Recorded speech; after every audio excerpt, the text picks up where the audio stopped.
एक समय की बात है।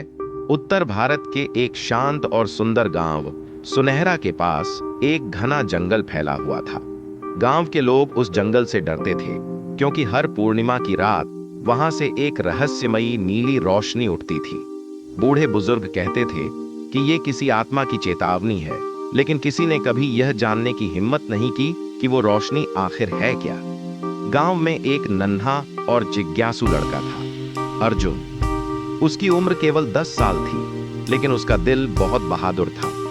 उसे रहस्यों से बड़ा लगाव था।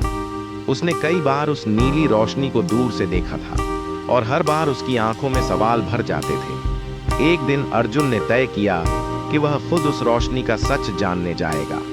वह चुपचाप एक छोटी सी मशाल और कुछ रोटियां लेकर रात को घर से निकल पड़ा।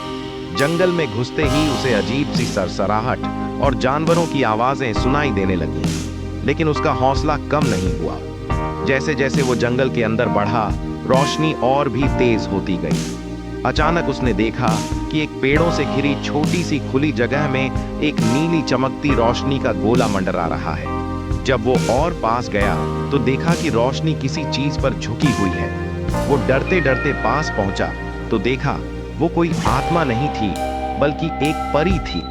नीले वस्त्रों में लिपटी, बालों से भी चमकदार चमकती हुई वह परी एक घायल हिरण को सहला रही थी। उसकी छुअन से हिरण का जख्म धीरे धीरे भरने लगा। अर्जुन हैरान था। परी ने उसकी ओर देखा, मुस्कुराई और कहा, तुम्हारा दिल साफ है, इसलिए तुम मुझे देख सकते हो। जंगल को डर से नहीं, प्रेम से देखो, यही इसका रहस्य है। अर्जुन ने परी के साथ मिलकर हिरण की सेवा की। जब सब ठीक हो गया, परी ने अपना हाथ उसके सिर पर रखा और कहा, अब से हर पूर्णिमा को तुम्हें ये रोशनी दिखेगी, लेकिन सिर्फ तुम्हें, क्योंकि तुमने सच्चे दिल से इसकी खोज की। सुबह अर्जुन गांव लौट आया। उसने किसी को कुछ नहीं बताया, पर हर पूर्णिमा की रात उसकी आंखों में वही नीली रोशनी चमकने लगती है, जैसे कोई जादू उसमें समा गया।